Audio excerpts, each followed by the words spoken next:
हाय बच्चों, मैं रेशमा बोरगुलवाल आप सभी का कक्षा तीसरे में स्वागत करती हूँ।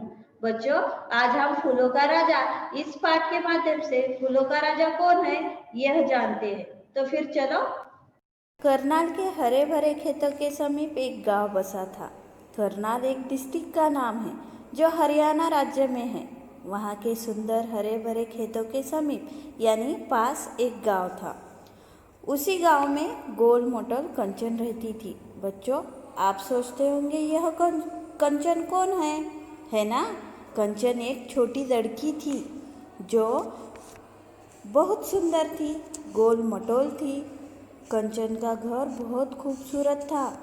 उसके घर के आंगन में बहुत सारे फूलों के गमले रखे थे, जिसकी वजह से उसका घर और भी ज़्यादा सुंदर दिखाई देता था। आंगन में बहुत सारे अलग अलग पौधे थे। उसमें एक गुलाब का और एक गेंदे का पौधा था। एक दिन गुलाब के फूल ने गेंदे के फूल से पूछा, भाई गेंदा, तुम किस काम आते हो? गेंदे ने अकड़कर घमंड से कहा कि मैं कानों की तकलीफ या खांसी होने पर दवा बनाने के काम आता हूँ।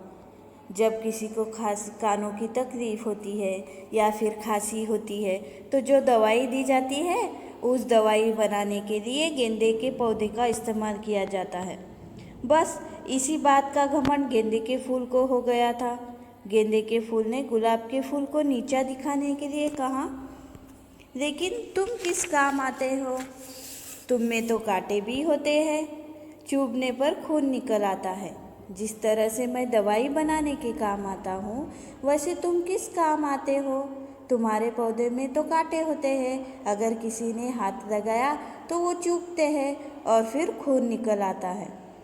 इस पर गुलाब कुछ नहीं बोला, वो शांत रहा। इतने में कंचन वहाँ आई और खिले हुए गुलाब को देखकर वह खुश हो गई। गुलाब का सुंदर फूल अपने हाथों में लेकर वो गोल गोल घूमते हुए गाने लगी,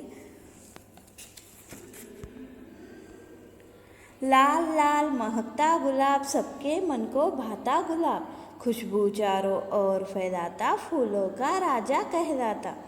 लाल लाल सुंदर गुलाब महकता है, उसकी सुंदरता सबके मन को भाती है, वो सभी को पसंद है। उसकी खुशबू चारों दिशाओं में फैलती है और इसीलिए गुलाब के फूल को फूलों का राजा कहते हैं। कंचन का गाना सुनकर गेंदे का अहंकार टूट गया। वह समझ गया, सभी फूलों में सुंदर तो गुलाब का फूल है।